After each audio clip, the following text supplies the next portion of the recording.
இயேசு கிறிஸ்துவில் மிகவும் அன்பானவர்களே, யோபு புஸ்தகத்தின் 9 மற்றும் 10ஆம் அதிகாரத்தின் வேத தியான பகுதிக்கு உங்களை அன்புடன் வரவேற்கிறேன்.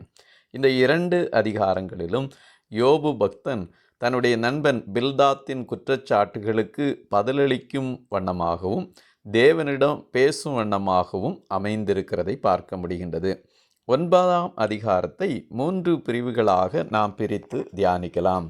முதல் பகுதி 1ஆம் வசனத்திலிருந்து 12ஆம் வசனம் வரைக்கும் தேவனுக்கு முன் மனிதனுடைய நிலையை குறித்து பார்க்கின்றோம். 2வது பகுதி கடவுளின் சர்வ வல்லமையை குறித்து 13ஆம் வசனத்திலிருந்து 24ஆம் வசனம் வரைக்கும் பார்க்கின்றோம். 3வது பகுதி 25ஆம் வசனத்திலிருந்து 35வது வசனம் வரைக்கும் மனித வாழ்க்கையின் நிலையற்ற தன்மையை குறித்து பார்க்க முடிகின்றது. முதல் பகுதியிலே 1லிருந்து 12ஆம் வசனம் வரைக்கும் தேவனுக்கு முன் மனிதனுடைய நிலை. கடவுளுக்கு எதிராக எந்த ஒரு மனிதனும் தன்னை நீதிமானாக நிரூபிக்க முடியாது என்று யோபு கூறுகிறார். கடவுளின் ஞானத்தையும் பலத்தையும் விவரித்து மனிதனால் அவரது 1000 கேள்விகளில் ஒரு கேள்விக்கு கூட பதில் சொல்ல முடியாது என்பதை ஒப்புக்கொள்கிறார். கடவுள் செயல்படும் போது அதை தடுக்க கேட்க யாருக்கும் அதிகாரம் இல்லை என்பதையே இந்த பகுதி சொல்லுகிறது. 9ஆம் அதிகாரத்தின் 4வது வசனத்தில் அவர் இருதயத்தில் ஞானமுள்ளவர், பலத்தில் பராக்கிரமம் உள்ளவர், அவருக்கு விரோதமாக தன்னை கடினப்படுத்தி வாழ்ந்தவன் யார் என்பது கேள்வி. இதேபோல பல முறை யோபு பக்தன் கேள்வி கேட்டிருக்கின்றார். யோபு 12ஆம் அதிகாரம் 13வது வசனத்திலும் அவரிடத்தில் ஞானம் வல்லமை எத்தனை அதிகமாயிருக்கும், அவருக்குத்தான் ஆலோசனையும் புத்தியும் உண்டு என்று சொல்லுகின்றார். உண்மையாகவே ஆண்டவருடைய குணநலனான ஞானம் பலம் பராக்கிரமம் இவை அனைத்தும் அவருக்கே உண்டு. அவருக்கு விரோதமாக யாரும் தங்களை கடினப்படுத்தி வாழ முடியாது. தொடர்ந்து இந்த புத்தகத்திலே அநேக காரியங்கள் விவரிக்கப்பட்டிருக்கின்றன. வானிலையை குறித்து, புவியியலை குறித்து, வானிலை ஆய்வை குறித்து, சுரங்க தொழில்களை குறித்து, செதுக்கு வேலைகளை குறித்து, மருத்துவத்தை குறித்து, இசையை குறித்து, வேட்டையாடுதலை குறித்து, வேளாண்மையை குறித்து, பயணத்தை குறித்து, போர்களை குறித்து என்று அநேக ஞான கருத்துக்கள் இதிலே பரிமாறப்பட்டிருக்கிறதை நாம் பார்க்க முடிகின்றது. 6வது வசனத்திலே பூமியின் தூண்கள் அதிரத்தக்கதாய் அதை அதன் ஸ்தானத்தினின்று அசைய பண்ணுகிறார் என்றும், சூரியனுக்கு கட்டளையிட அது உதிக்காதிருக்கும் நட்சத்திரங்களை மறைத்து போடுகிறார் என்றும் சொல்லப்படுகிறது. 8வது வசனத்திலே அவர் ஒருவரே வானங்களை விரித்து சமுத்திர அலைகளின் மேல் நடக்கிறவர் என்று சொல்லப்பட்டிருக்கிறது. இரட்சகராகிய இயேசு கிறிஸ்து மத்தேயு 14ஆம் அதிகாரம் 25வது வசனத்திலே இரவின் 4ஆம் ஜாமத்திலே இயேசு கடலின் மேல் நடந்து அவர்களிடத்திற்கு வந்தார் என்று நாம் படிக்கின்றோம். இயேசு கிறிஸ்து மட்டுமே கடலின் மேல் நடந்தவர். அவருடைய செய்கைகளை யோபு பக்தன் தன்னுடைய புத்தகத்திலே விவரித்திருக்கிறதை பார்க்க முடிகின்றது. 9ஆம் அதிகாரம் 9வது வசனத்திலே அவர் துருவ சக்கர நட்சத்திரங்களையும் மிருக சீரிசத்தையும் அருமீனையும் தட்சண மண்டலங்களையும் உண்டாக்கினவர். யோபு பக்தருடைய காலத்திலே வானசாஸ்திரங்கள் எவ்வளவு வளர்ந்திருந்தது என்று தெரியவில்லை.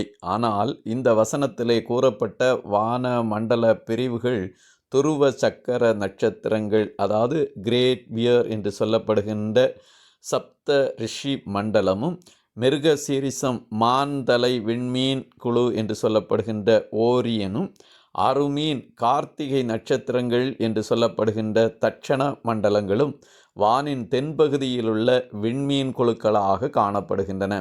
இதை குறித்து இன்னும் யோபு 38ஆம் அதிகாரம் 31, 32ஆம் வசனங்களிலே அருமீன் நட்சத்திரத்தின் சுகீர்த சம்பத்தை நீ இணைக்கக்கூடுமோ, அல்லது மிருகசீரிசத்தின் கட்டுகளை அவிழ்ப்பாயோ, ராசிகளை அதனதின் காலத்திலே வரப்பண்ணுவாயோ, துருவச்சக்கர நட்சத்திரத்தையும் அதை சேர்ந்த நட்சத்திரங்களையும் வழிநடத்துவாயோ என்றும் ஆண்டவர் கேட்பதை பார்க்க முடிகின்றது.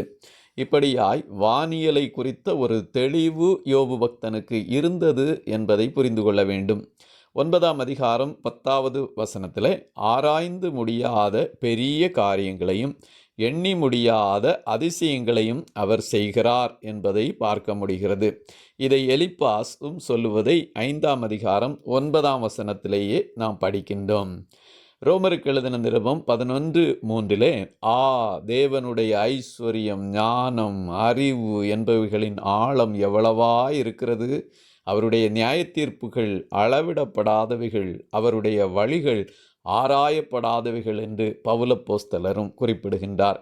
ஆகவே நம்முடைய ஞானத்திற்கும் அறிவுக்கும் எட்டாத பெரிய காரியங்களையும் அதிசயங்களையும் ஆண்டவர் இன்றைக்கும் செய்து கொண்டே இருக்கிறார். அவரை சார்ந்து கொள்வோமாக. 2வது பகுதியாக கடவுளுடைய சர்வ வல்லமையை குறித்து 13 24 வரைக்கும் நாம் படிக்கின்றோம். கடவுளின் கோபத்தை யாராலும் எதிர்த்து நிற்க முடியாது.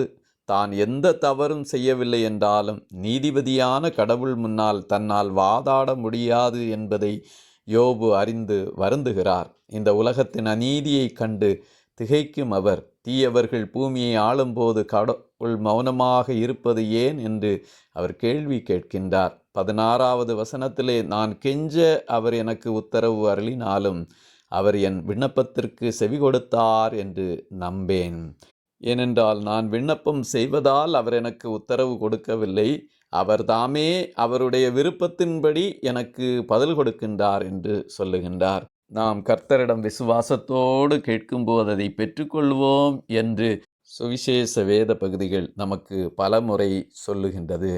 3வது பகுதியாக 25ஆம் வசனத்திலிருந்து 35வது வசனம் வரைக்கும் யோபு தனது வாழ்க்கையின் துயரங்களை மிக வேகமாக ஓடும் அவசர செய்தி கொண்டு போகின்ற தபால்காரரோடும், வேகமாக செல்லும் கப்பல்களோடும் மற்றும் தன் இரைக்காக பாய்ந்து இரையை பிடிக்கின்ற கழுகுகளுக்கும் ஒப்பிடுகின்றார்.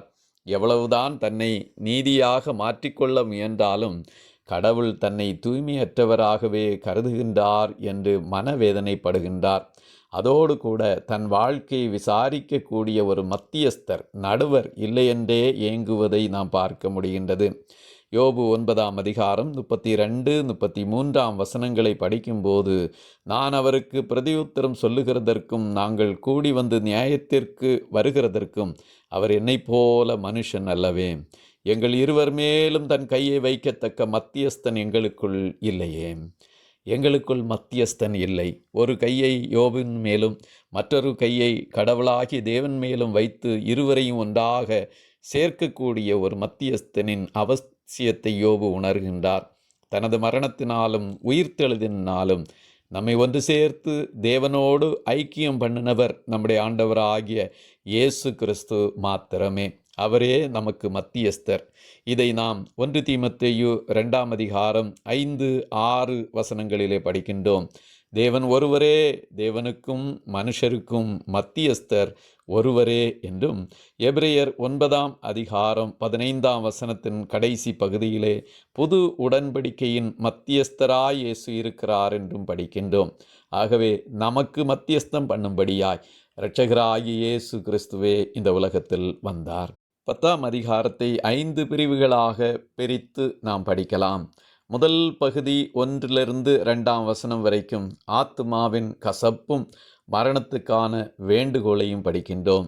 2வது பகுதி 3ஆம் வசனத்திலிருந்து 7ஆம் வசனம் வரைக்கும் கடவுளின் குணநலன்கள் மீதான யோபுவின் கேள்விகளை படிக்கின்றோம்.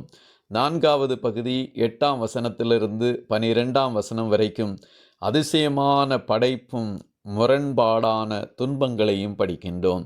4வது பகுதி 13ஆம் வசனத்திலிருந்து 17 வரைக்கும் கடவுளின் நோக்கத்தை அறிய முடியாத யோபுவினுடைய தவிப்பை பற்றி படிக்கின்றோம். 5வது பகுதி 18ஆம் வசனத்திலிருந்து 22ஆம் வசனம் வரைக்கும் மரண நிழலுக்கு முன்பாக ஒரு சிறு ஆறுதலுக்காக கெஞ்சுதலை பார்க்க முடிகின்றது.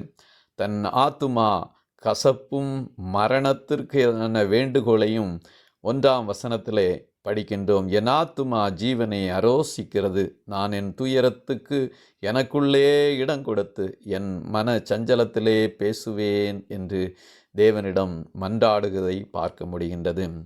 2வது பகுதியாக கடவுள் நல்லவர், அவர் மீதான நல்ல குணநலன்கள் மீது அவருக்கு கேள்விகள். என்னை தண்டிப்பதிலே கடவுளுக்கு மகிழ்ச்சியா என்று வருத்தத்தோடு கேட்கின்றார். மனித கண்கள் போல கடவுளுக்கு கண்கள் உள்ளதா? அல்லது மனிதர்களைப் போலவே கடவுளின் ஆயுளும் குறுகியதா? தன்னுடைய இயலாமையும் குழப்பத்தையும் அவர் வெளிப்படுத்துகின்றார். எந்த நிலைமையினாலே தனக்கு இப்படிப்பட்ட சூழ்நிலை வந்தது என்பதை அறியாதவராய் கலங்கி கொண்டிருக்கின்றார்.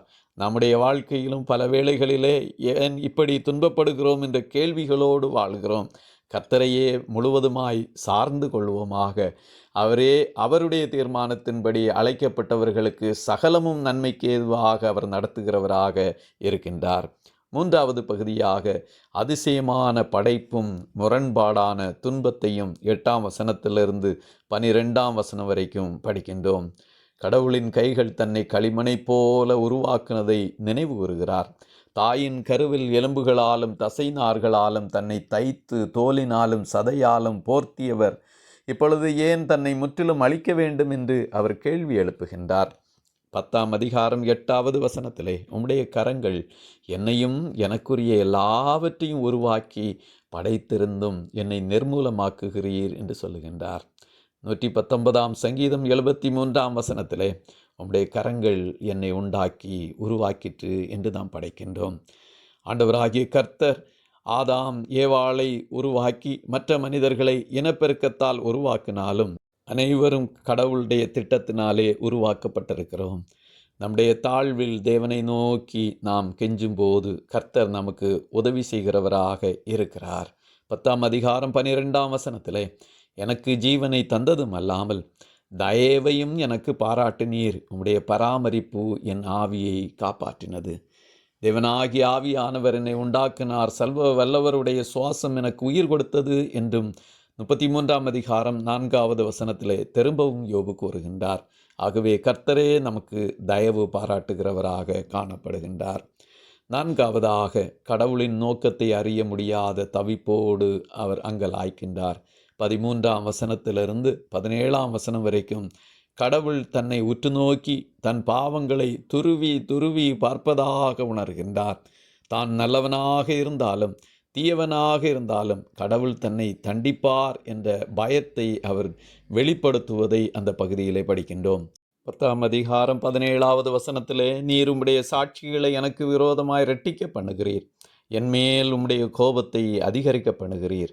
போராட்டத்தின் மேல் போராட்டம் அதிகரிக்கிறது.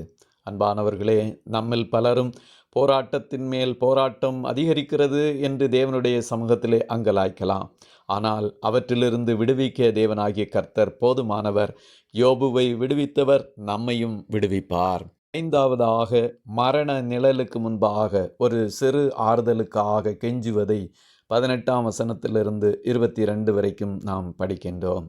பிறக்காமலேயே இருந்திருக்கலாமே என்று ஏங்குகிறார். மரணம் தன்னை நெருங்குவதற்கு முன் தன் வேதனையிலிருந்து சிறிது இளைப்பாறுதல் தர வேண்டும் என்று ஆண்டவரிடம் வேண்டுகின்றார்.